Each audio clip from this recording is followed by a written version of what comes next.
વ્યાખ્યાન number 12 8085 microcontroller આગળનું ચાલુ. તો RLC અને RAL ની સરખામણી કરવા માટે ઉપરની આકૃતિ મદદ કરશે. જ્યારે તમે ડાબી તરફ ફરતા હોવ ત્યારે એક્યુમ્યુલેટર 8 બીટ છે.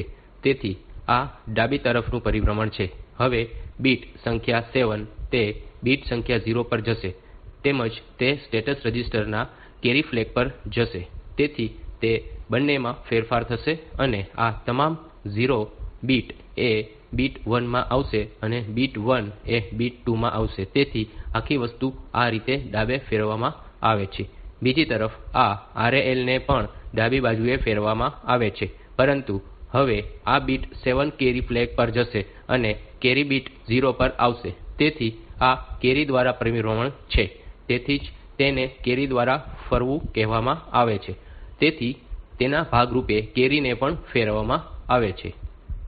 તે સિવાય આપણી પાસે તુલના જેવી તર્ક કામગીરી છે. તમે 2 રજિસ્ટર અથવા 2 મેમરી સ્થાનોની સામગ્રીને એક રજિસ્ટરની સામગ્રી સાથે અથવા એક્યુમ્યુલેટરના મેમરી સ્થાન સાથેની તુલના કરી શકો છો. તેમજ સામાન્ય ફોર્મેટ જુઓ તો તે CMP RM છે. તેથી રજિસ્ટર અથવા મેમરી સ્થાનની સામગ્રી એક્યુમ્યુલેટરની છે. સામગ્રી સાથેની સરખામણી કરવામાં આવશે અને એ પણ CPI જેવું તાત્કાલિક સંસ્કરણ છે. તેથી જ તે તાત્કાલિક સરખામણી કરો. તેથી અહીં તમારે એક 8 બીટ સંખ્યાનો ઉલ્લેખ કરવાની જરૂર છે અને સામગ્રીની તુલના એક્યુમ્યુલેટરની સામગ્રી સાથે આ 8 બીટ સંખ્યા સાથે કરવામાં આવશે. આ સરખામણી સૂચના છે અને તે Z કેરી ફ્લેગ અને સાઇન ને સેટ કરશે.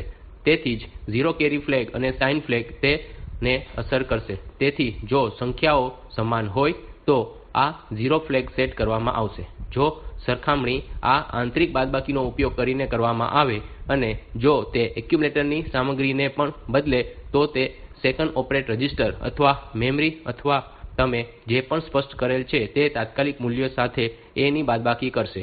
તેથી આ કામગીરીના આધારે આ 3 ફ્લેગ સેટ કરવામાં આવશે. તેથી જો પરિણામ 0 હોય તો આ શૂન્ય ફ્લેગ સેટ થશે. એટલે કે જો આ 2 મૂલ્યો સમાન હોય તો જો કેરી જનરેટ થાય તો તેનો અર્થ એ કે RM એ A કરતા મોટો છે. તેથી તે કિસ્સામાં આ કેરી ફ્લેગ સેટ કરવામાં આવશે અને સાઇન ફ્લેગ ધનાત્મક કે ઋણાત્મક પરિણામના આધારે ધનાત્મક કે ઋણાત્મક હશે. તેથી તે એક કરશે અને પછી આપણને ઓપરેશન નો બીજો વર્ગ મળ્યો છે. આ બ્રાન્ચ ઓપરેશન છે અને વાસ્તવમાં એક મેમરી સ્થાનથી અન્ય મેમરી સ્થાન પર કંટ્રોલ ટ્રાન્સફર કરવા માટે છે. એટલે કે હાલમાં પ્રોગ્રામ સિસ્ટમ માં તે અમુક સમયે એક્ઝિક્યુટ થઈ રહ્યો છે. હવે હાલમાં સિસ્ટમ આ ચોક્કસ સૂચનાનો અમલ કરી રહી છે. પછી તે અપેક્ષિત છે આગામી સૂચના આ જ હશે. પરંતુ ધારો કે કહો કે આ સ્થાન 1000 છે અને આ સ્થાન 1001 છે. તેથી સૂચના 1000 અમલમાં આવ્યા પછી સૂચના 1001 અમલમાં આવશે. પરંતુ કોઈ કારણસર આમ જો મને લાગે છે કે આગળની જે સૂચના અમલમાં મૂકવાની છે તે સ્થાન 2000 S પર હોય તો પછી અહીંથી આ સૂચનાના નિયંત્રણને સ્થાનાંતરિત કરવું જોઈએ અને સૂચના 1001 ને બદલે સૂચના 2000 માં નિયંત્રણને સ્થાનાંતરિત કરવું જોઈએ. થોડા સમય પછી જો તમે લૂપ નો અમલ કરવાનો પ્રયાસ કરી રહ્યા હોવ તો એવું થઈ શકે છે કે આ લૂપ નો મુખ્ય ભાગ છે અને લૂપ ની બોડીનો છેદ તમારે ફરીથી લૂપ કરવાની જરૂર છે. તેથી આ સ્થિતિમાં પાછા જવાની જરૂર છે. તેથી આ રીતે ઘણા નિયંત્રણ ટ્રાન્સફર ને અમલ મૂકવા માટે આ કરવામાં આપણને આ શાખા સૂચનાની જરૂર હોય છે. તેથી આ શાખા સૂચનાનો ઉપયોગ કરવામાં આવે છે અને ત્યાં 2 પ્રકારની શાખા સૂચના છે. એકને બિનશરતી શાખા કહેવામાં આવે છે જ્યાં શાખા અગાઉની કામગીરીના પરિણામથી સ્વતંત્ર હોય છે અને એક શરતી શાખા હોય છે. જો અગાઉની કામગીરીનું મૂલ્યાંકન કરવામાં આવ્યું હોય તો તે કેટલીક શરત સાચી હોય તો જ શાખા લેવામાં આવશે. તેથી બિનશરતી શાખા નવા સ્થાન પર જાય છે અને પછી ભલેને અગાઉની સૂચનાનું પરિણામ ગમે તે હોય પરંતુ તે નવા સરનામા પર શાખા કરશે અને તેના જેવી જ વસ્તુઓ હશે. જો આ બિનશરતી શાખા સૂચના છે તેથી આ ફોર્મેટ છે અને તેનું નિમોનિક JMP છે અને JMP એ જમ્પ છે અને આ સરનામું છે. તેથી આ સરનામું 16 બીટ સરનામું છે કારણ કે 8085 16 બીટ સરનામાને સપોર્ટ કરે છે. તેથી 16 બીટ સરનામા પર જાઓ. તેથી જ્યારે આ સૂચના અમલમાં આવશે ત્યારે મને આશા છે કે તમે અનુમાન કરી શકો છો કે શું થવાનું છે અને પ્રોગ્રામ કાઉન્ટર સૂચનામાં ઉલ્લેખિત સરનામા સાથે લોડ કરવામાં આવશે. જેથી આગળની સૂચના જે અમલમાં આવશે તે સરનામું પ્રોગ્રામ કાઉન્ટરમાં લોડ કરવામાં આવશે. તેથી અહીં સૂચના રજિસ્ટરનું મૂલ્ય પ્રોગ્રામ કાઉન્ટ પર જવું જોઈએ. તેથી પ્રોગ્રામ કાઉન્ટરને જમ્પ સરનામું મળે છે. બીજા સૂચના કોલ સૂચના છે. તે સબરૂટીન માટે છે એટલે કે તમે આ સબરૂટીન એક્ઝિક્યુટ કરવા માંગો છો અને સબરૂટીન માંથી પાછા ફરવા માટે આ એક RET સૂચના હોય છે. તેથી આ તમામ સરનામાઓ જે તમામ શાખા કામગીરી પૂરી પાડવામાં આવે છે તે સરનામું 16 બીટનું હોવું આવશ્યક છે. તેથી તે બધા 16 બીટ સરનામા છે. તેથી સબરૂટીનના અંતે મારી પાસે RET સૂચના હોવી જોઈએ. તેથી તે સબરૂટીન માંથી પરત આવશે અને આ કોલ સૂચના સબરૂટીન શરૂ કરવા માટે છે. હવે શરતી શાખા વિશે વાત કરીએ તો આપણને JZ જેવી સંખ્યાબંધ શરતી શાખા સૂચનાઓ મળી છે. હવે 0 પર જમ્પ કરો. જો અગાઉની અંકગણિત તર્ક કામગીરીને લીધે 0 ફ્લેગ સેટ કરવામાં આવ્યો હોય તો તે આગળના સરનામા પર કૂદી જશે કે જેનો ઉલ્લેખ કરવામાં આવ્યો છે. તો આ JZ સરનામું છે અને જો 0 ફ્લેગ સેટ કરેલ હોય તો તે ઉલ્લેખિત સરનામા પર જશે.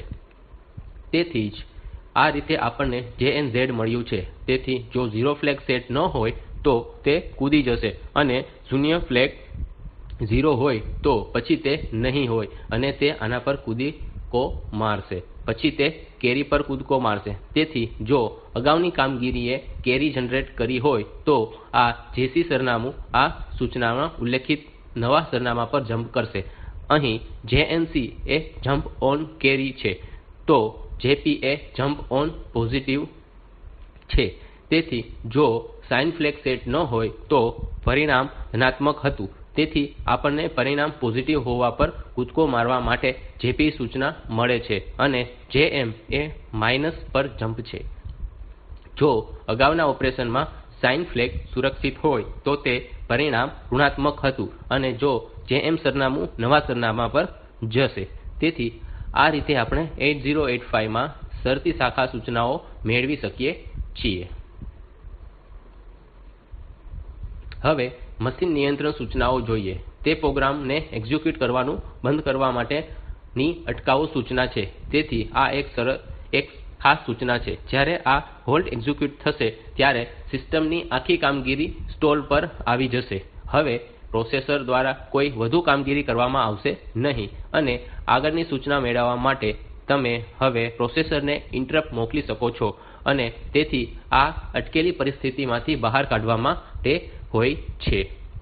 NOP નો અર્થ કોઈ ઓપરેશન નહીં એવો થાય છે એટલે કે પ્રોસેસર કોઈ પણ કરતું નથી. તેથી તેનો ઉપયોગ મુખ્યત્વે વિલંબ માટે થાય છે. તેથી જો તમે થોડો વિલંબ કરવા માંગો તો તમે NOP સૂચના મૂકી શકો છો અને ઘણી વખત પ્રોગ્રામ ડીબગિંગ માટે આ NOP નો ઉપયોગ બને છે. ધારો કે કોઈ પ્રોગ્રામ લખ્યો છે જે યોગ્ય રીતે કામ કરી રહ્યો નથી એટલે કે મને એવું લાગે છે કે પ્રોગ્રામ યોગ્ય રીતે કામ કરી રહ્યો નથી. તેથી મારે જે કરવાની જરૂર છે તે એ છે કે મારે અહીં પ્રોગ્રામની કામગીરીને સ્થગિત કરવાની છે.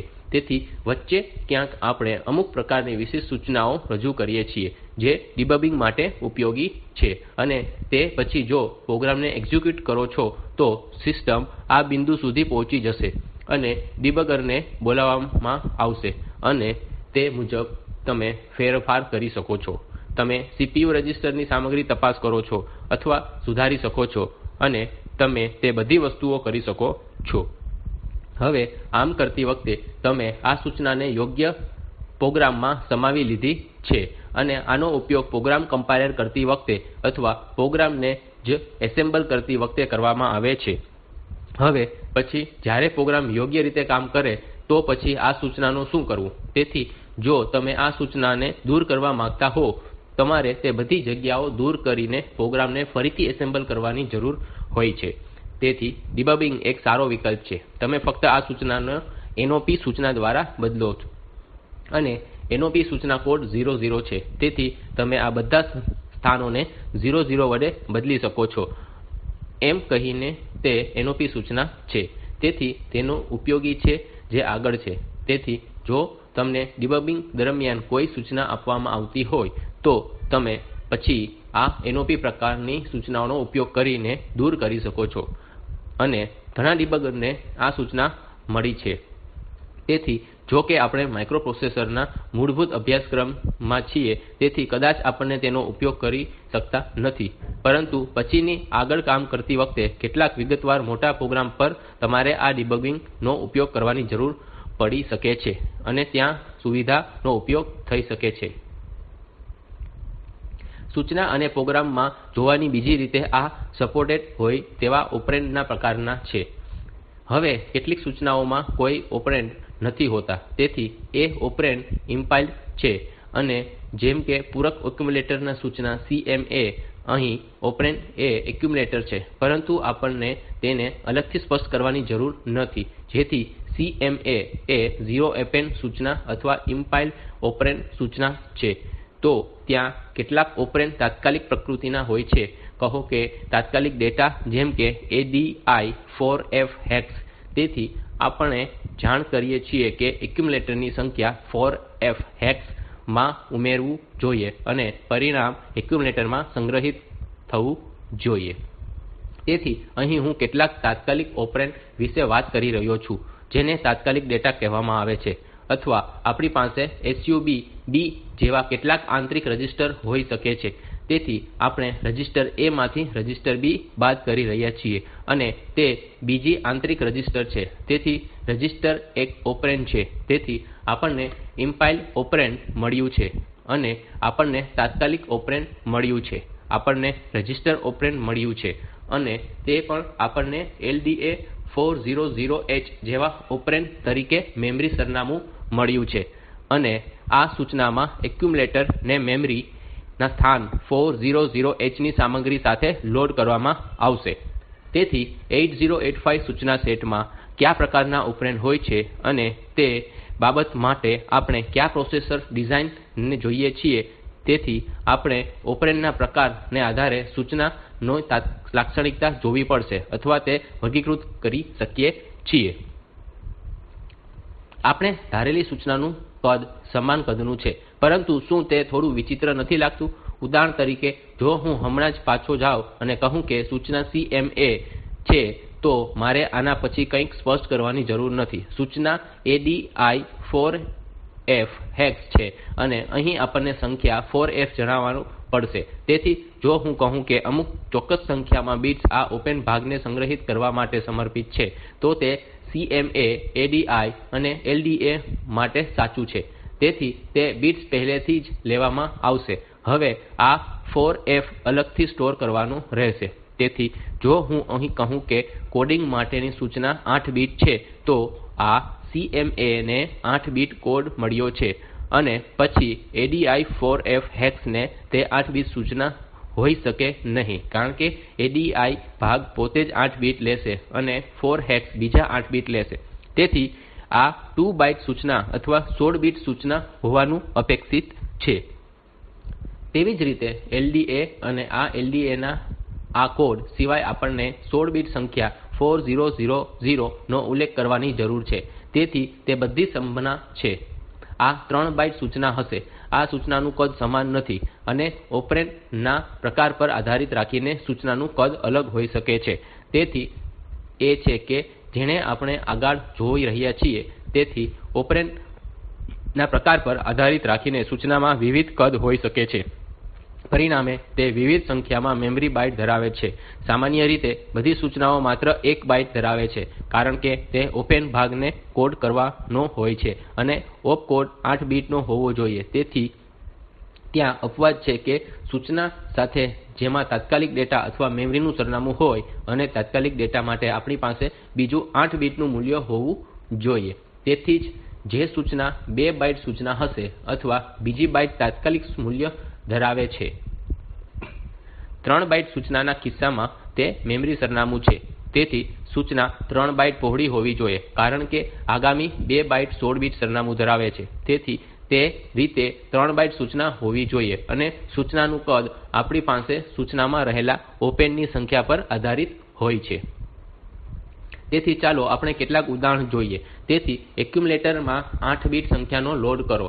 તે સૂચના MVI A32 છે. તો તે ઓપરેશન શું છે? તે ઓપરેશન MVI A છે. તે 246 કોડ માંથી એક ફાળવી શકે છે જેને 8085 MVA ને સપોર્ટ કરે છે. તેથી પ્રોસેસર ડિઝાઇનરોએ આ MVI આ કોડ આપ્યો છે અને તે કોડ 3E છે. તેથી 3E એ આ MVI A નો કોડ છે. તેથી આગળનો ઓપરેન્ડ સંખ્યા 32 છે. તેથી આ 32 એ આગામી ઓપરેન્ડ છે અને તે હેક્સાડેસિમલ સંખ્યા તરીકે લેવામાં આવે છે. તેથી આ હેક્સાડેસિમલ સંખ્યા 32 છે જે બીજી બાઈટ છે. તો આ આમ છે કે આ MVI A32 ને બાઈટ સૂચના દ્વારા રજૂ કરવામાં આવશે. પ્રથમ બાઈટ પર 3E હશે અને બીજી બાઈટ 32 હશે. તો પ્રોસેસર આ સૂચનાને કેવી રીતે અમલમાં મૂકશે? તેથી જ્યારે PC મેમરી સરનામું એડ્રેસ બસ પર મૂકશે અને ALE સિગ્નલ આપશે ત્યારે આ 3E મૂલ્ય ડેટા બસ માં આવશે અને તે સૂચના રજિસ્ટર માં પહોંચશે. તેથી આ 3I માં જોઈને સૂચના ડીકોડર પર જશે જે એક પ્રોસેસ છે અને સૂચના ડીકોડર સમજી જશે કે આ એક MVI સૂચના છે. તેથી મેમરીમાંથી બીજી બાઈટ લેવી પડશે. તેથી હવે તે ફરીથી મેમરી પર રીડ મેમરી રિકવર્સ મૂકશે અને એડ્રેસ પહેલેથી જ વધાર્યું હોય ત્યારે જ્યારે પણ આ સ્થાન એક્સેસ કરવામાં આવ્યું હોય ત્યારે પ્રોગ્રામ કાઉન્ટર ને પહેલેથી જ 1 વધાર્યું હોય છે. હવે પ્રોગ્રામ કાઉન્ટર આગામી મેમરી સ્થાન દર્શાવે છે જેમાં વેલ્યુ 32 છે.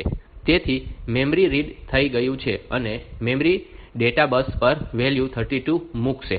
તેથી આ ફરીથી સૂચના રજિસ્ટર માં આવશે અને ત્યાંથી આ 32 અંતે એક્ઝિક્યુશન સાયકલ દરમિયાન એક્યુમ્યુલેટર પાસે જશે. તેથી આ રીતે ઓપરેશન MVI A32 ઓપરેશન થશે.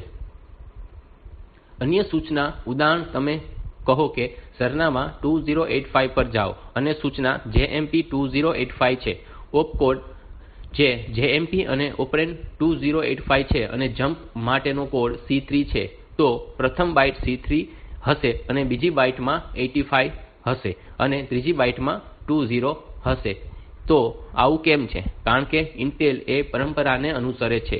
જ્યારે પણ આપણી પાસે મેમરી શબ્દ હોય ત્યારે જ પણ તમારી પાસે 1 બાઈટ થી વધુ પહોળાઈના શબ્દો હોય તો લોઅર ઓર્ડર બાઈટ અને લોઅર એડ્રેસ પર જાય અને હાયર બાઈટ હાયર એડ્રેસ પર જાય.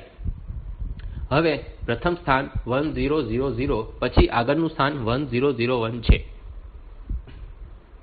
અને પછીનું સ્થાન 1002 છે. હવે જ્યારે હું 2085 સંગ્રહિત કરી રહ્યો હોઉં ત્યારે 85 એ લોઅર એડ્રેસ બાઈટ છે જે 100 થી 1 ના લોઅર એડ્રેસ પર જવું જોઈએ અને આ હાયર ઓર્ડર બાઈટ 20 છે તે આગામી હાયર ઓર્ડર એડ્રેસ બસ પર જવું જોઈએ જે 1002 છે. તેથી 1000H મેમરી સ્થાનને C3 મળશે, 100H ને 85 મળશે અને 1002 ને 20 મળશે. આ રીતે આ કોડિંગ થાય છે. તેથી જો તમે અમુક હેન્ડ એસેમ્બલી અજમાવી રહ્યા હોવ અથવા જો તમે કોઈપણ એસેમ્બલર દ્વારા જનરેટ કરેલી એસેમ્બલ ફાઇલ માં તપાસ કરી રહ્યા હોવ તો તમે આ વસ્તુ જોશો કે હાયર ઓર્ડર બાઈટ પર હાયર એડ્રેસ જગ્યા મૂકવામાં આવી છે પરંતુ તે એક સમાન નથી જેમ કે અન્ય પ્રોસેસર અન્ય રીતે કરી શકે છે પરંતુ 8085 આ રીતે કરે છે અને તેમાં હાયર ઓર્ડર બાઈટ પર હાયર એડ્રેસ બસ પર જાય છે. હવે ત્યાં વિવિધ રીતો છે જેના દ્વારા તમે સૂચનાનો ડેટા આપી શકો છો. આને એડ્રેસિંગ મોડ કહેવામાં આવે છે. તેથી એડ્રેસિંગ મોડ નો અર્થ એ છે કે હું સૂચના માટે ઓપરેન્ડ ને કેટલી રીતે હું રજૂ કરી શકું છું. તેથી 8085 પાસે 4 અલગ અલગ એડ્રેસિંગ મોડ છે. પહેલો ઇમ્પ્લાઇડ એડ્રેસિંગ મોડ. આ મોડ માં આપણી પાસે અલગથી ઓપરેન્ડ નથી અને સૂચના પોતે જ કહે છે કે મોડ શું છે. બીજું immediate addressing mode. Immediate addressing mode માં કેટલાક 8 બીટ તાત્કાલિક મૂલ્યને સીધી એક્સેસ આપવામાં આવે છે. તેથી સરનામાંનો સીધો ઉલ્લેખ કરવામાં આવ્યો છે. ડાયરેક્ટ એડ્રેસિંગ મોડ આ મોડમાં ઓપરેન્ડ વેલ્યુ સ્થાન સરનામાં મૂલ્ય દ્વારા નિર્દિષ્ટ કરેલ છે. ચોથું, પરોક્ષ એડ્રેસિંગ મોડ આ એડ્રેસ મોડમાં ઓપરેન્ડ અમુક પોઈન્ટર સપોર્ટ વસ્તુનો ઉપયોગ કરીને ઉલ્લેખિત થાય છે. સૂચનામાં પરોક્ષ સરનામાંના ભાગનો સીધો ઉલ્લેખ કરવામાં આવ્યો નથી હોતો, પરંતુ સૂચનામાં જે પણ ઓપરેન્ડ કહેવામાં આવ્યું છે તે સરનામું સમાવેશ થશે, જેમ કે LDAX B. તેથી BC જોડી 16 બીટ સરનામું ધરાવે છે, જે કરી શકે છે તે એક્યુમ્યુલેટર માં લોડ કરવા માટે મેમરી સ્થાનની સામગ્રી મેળવવા માટે ઉપયોગમાં લેવાય છે. તેથી આ રીતે 8085 માં એડ્રેસિંગ મોડ નો સપોર્ટ કરવામાં આવ્યો. તેથી જો તમે વધુ જટિલ પ્રોસેસર પર ધ્યાન આપો તો તમે જોશો કે આ અન્ય ઘણા પ્રકારના એડ્રેસિંગ મોડ છે જે સપોર્ટેડ છે, પરંતુ 8085 ખૂબ સરળ પ્રોસેસર છે, તેથી તેમાં વધુ જટિલ મોડ્સ નથી હોતા. 8 બીટ માઇક્રોપ્રોસેસર ડેટા વિવિધ ફોર્મેટ માં ડેટા રજૂ કરી શકે છે, જેમ કે આપણે ASCII ની રજૂ કરી શકીએ છીએ. કહો કે ASCII ફોર્મેટ માં હું તેનો કૉલ કરી શકું છું, અથવા જે પણ આપણે ઈચ્છીએ છીએ તે એકમાત્ર સિવાય બીજું કંઈ નથી. તેથી જો હું એવું કહું કે દરેક અક્ષરને ASCII કોડમાં કોડ કરી શકાય છે, તેથી ત્યાં પ્રમાણભૂત ASCII કોડ ઉપલબ્ધ છે, અને ASCII કોડ 8 બીટ પહોળા અથવા 7 બીટ પહોળા છે. તેથી તેનો ઉપયોગ ડેટાને રજૂ કરવા ને સ્ટોર કરવા માટે કરી શકાય છે, અથવા મારી પાસે બાઈનરી કોડેડ દશાંશ હોઈ શકે છે. તેથી ઉદાહરણ તરીકે બાઈનરી કોડ દશાંશ એટલે કે 25 સંખ્યાને સંગ્રહિત કરવું મારી પાસે દ્વિસંગી સંખ્યા સિસ્ટમ માં હોઈ શકે છે. તેથી તે આ મૂલ્ય 25 છે. હવે તેથી જો હું 8 બીટ રજૂઆત 01000001 વિશે વાત કરી રહ્યો હોવ અને તે પહેલાં મારી પાસે 2 વધુ 0 હોવા જોઈએ, તો આ 4 બીટ આ 4 બીટ છે અને આ 4 બીટ છે. તેથી તે એને બાઈનરી બનાવે છે, અને તે 8 બીટ નોટેશન બાઈનરી નોટેશન 25 બનાવે છે. હવે BCD કોડ દ્વારા આ જણાવશે કે હું આ ભાગને એક અલગ રીતે અંક કરી રહ્યો છું. આ 4 બીટ ને એક અલગ અંક તરીકે અને આ 4 બીટ ને એક અલગ અંક તરીકે ગણાશે. તેથી આ બંને છે, અને તેથી આ ભાગ ખરેખર દશાંશમાં 1 છે, અને આ ભાગ પર દશાંશ 1 છે. તેથી 25 જો તમે તેમાં BCD સ્વરૂપમાં રજૂ કર્યા હોવ તો તે 11 હશે, અને તેથી તે રીતે પણ આપણે સંખ્યાને રજૂ કરી શકીએ છીએ. તેથી જ્યારે તમે સંખ્યાઓ દર્શાવવાનો પ્રયાસ કરી રહ્યા હોવ ત્યારે આ ખાસ કરીને ઉપયોગી હોય છે. તેથી ઘણા કિસ્સામાં આ મદદરૂપ બને છે. તેથી હવે આપણે આ BCD ફોર્મેટ પર આવીશું. પછી જ્યારે આપણે કેટલાક પ્રોગ્રામિંગ ઉદાહરણો જોઈ રહ્યા ત્યારે આપણી પાસે સાઇન પૂર્ણાંક હોઈ શકે છે, અથવા આપણી પાસે અનસાઇન પૂર્ણાંક હોઈ શકે છે. તેથી સાઇન પૂર્ણાંકનો અર્થ થાય છે કે અમુક ધનાત્મક અથવા ઋણાત્મક સાથેના પૂર્ણાંક, અને અનસાઇન પૂર્ણાંકનો અર્થ એમ છે કે માત્ર ધનાત્મક મૂલ્યો હોઈ શકે છે. તેથી માઇક્રોપ્રોસેસર જે કંઈ સમજશે તે માત્ર 0 અને 1 નો સમાવેશ કરી શકે છે, અને તે ફક્ત બાઇટ્સને સ્ટ્રિંગ તરીકે મૂલ્ય સાથે વ્યવહાર કરે છે, અને હું તેનો ઉપયોગ કરી રહ્યો છું. તેથી વપરાશકર્તા માટે 8 બીટ સ્ટ્રિંગ ના જુદા જુદા છે, જેમ કે sign integer, unsign integer. BCD ગમે તે હોય, તેથી જ્યાં સુધી પ્રોસેસરની સાથ છે ત્યાં સુધી માનવીય અર્થઘટન માટે તે છે. તેથી આ 0 અને 1 સ્ટ્રિંગ સિવાય બીજું કંઈ નથી. તેથી ઉદાહરણ તરીકે ધારો કે એક્યુમ્યુલેટરને 01000001 મૂલ્ય મળ્યું છે. હવે જો તે બાઈનરી માં દર્શાવવામાં આવેલ અનસાઇન પૂર્ણાંક હોય તો આ 65 ને સમકક્ષ છે. અને હવે જો તમે તેને BCD સંખ્યા તરીકે બાઈનરી કોડ દશાંશ સંખ્યા તરીકે અર્થઘટન કરી રહ્યા હોવ તો મેં કહ્યું તેમ દરેક 4 બીટ એક અંક દર્શાવે છે, અને તે પ્રથમ 4 અંક છે, અને 4 એ અહીં પ્રથમ 4 અંક છે. તેથી આ 0100 છે. તેથી આ તેને 4 બનાવશે, અને આ તેને 1 બનાવશે. તેથી આ 41 એ સમાન બીટ સ્ટ્રિંગ માટે BCD સંખ્યા છે. અને જો ASCII કોડ જોઈ રહ્યા હોવ તો આ 65 એ નો ASCII કોડ છે. તેથી તમે એમ કહી શકો છો કે આ એક્યુમ્યુલેટર એ અક્ષરને સંગ્રહિત કરી રહ્યું છે. તેથી જો તે 0 ની સ્ટ્રિંગ હોય કે જ્યાં બીટ 0 અને બીટ 6 પર સેટ હોય, અને જ્યારે અન્ય તમામ બીટ 0 સેટ હોય, તો જો તમે તેને થોડી સ્ટ્રિંગ તરીકે લો કે જ્યાં આ 4 બીટ માત્ર 1 હોય અને બાકીના 4 0 હોય. તેથી આ અર્થઘટન માનવ સમજના દૃષ્ટિકોણથી બદલાય છે, પરંતુ જ્યાં સુધી માઇક્રોપ્રોસેસર ની સમજ હેઠળની સિસ્ટમ સંબંધિત છે ત્યાં તે માત્ર થોડી સ્ટ્રિંગ સિવાય કંઈ નથી. આગળ આપણે કાઉન્ટર્સ ના અમલીકરણ તરફ જઈ શકીશું, કારણ કે ઘણી વખત એવું બને છે કે આપણે કેટલીક પ્રક્રિયાઓ પુનરાવર્તિત કરવાની જરૂર હોય છે અને આપણે પ્રોગ્રામમાં કેટલાક કાઉન્ટર્સનો અમલ કરવાનું પસંદ કરીએ છીએ. તેથી એક લૂપ કાઉન્ટરમાં અને આ કાઉન્ટર્સને માઇક્રોપ્રોસેસરમાં ખૂબ જ સરળતાથી અમલ મૂકી શકો છો. અથવા કહો કે 8085 અમુક મૂલ્ય સાથે રજિસ્ટર લોડ કરીને જ્યાં સુધી કનેક્ટ 0 ન જાય ત્યાં સુધી રજિસ્ટરને ઘટાડવાનું ચાલુ રાખો, અથવા જ્યાં સુધી કનેક્ટ ઓવરફ્લો ન થાય અને 0 પર પાછો ન આવે ત્યાં સુધી રજિસ્ટરમાં વધારો કરતા જાઓ. તેથી લૂપ બ્રેક કરવા માટે શરતી જમ્પ સૂચના સાથે લૂપ સેટ કરી શકાય છે. જ્યારે ગણતરી ચોક્કસ પુનરાવર્તિત ગણતરી અથવા સમાપ્તિ ગણતરી બની જાય ત્યારે લૂપ સમાપ્ત થઈ જશે. તેથી આ રીતે તમે કેટલાક કાઉન્ટર્સનું પ્રતિનિધિત્વ કરી શકો છો. નમૂનારૂપ કાઉન્ટર સ્ટ્રક્ચર બોડી ઉપરની સ્લાઇડ ને જેમ દેખાશે તેમાં પ્રથમ ઇનિશિયલાઇઝેશન છે, પછી લૂપની બોડી અને પછી કાઉન્ટરને અપડેટ કરો છો. ઉદાહરણ તરીકે ઉપર આપેલ અંતિમ ગણતરી તપાસવામાં આવે. જો તે હા હોય તો બહાર આવશે અને જો તે ના હોય તો તે લૂપના મુખ્ય ભાગમાં પાછું જશે. તેથી આ રીતે લૂપ કાઉન્ટરને લાગુ કરવામાં આવે છે અને તે ઓવરફ્લો ચાર્ટના સ્વરૂપમાં રજૂ થાય છે. ઉદાહરણ તરીકે DCR ડિક્રીમેન્ટ રજિસ્ટર સૂચના સાથે લૂપ ને અમલ મૂકવા માટે એક સરળ એસેમ્બલી લેંગ્વેજ પ્રોગ્રામ છે.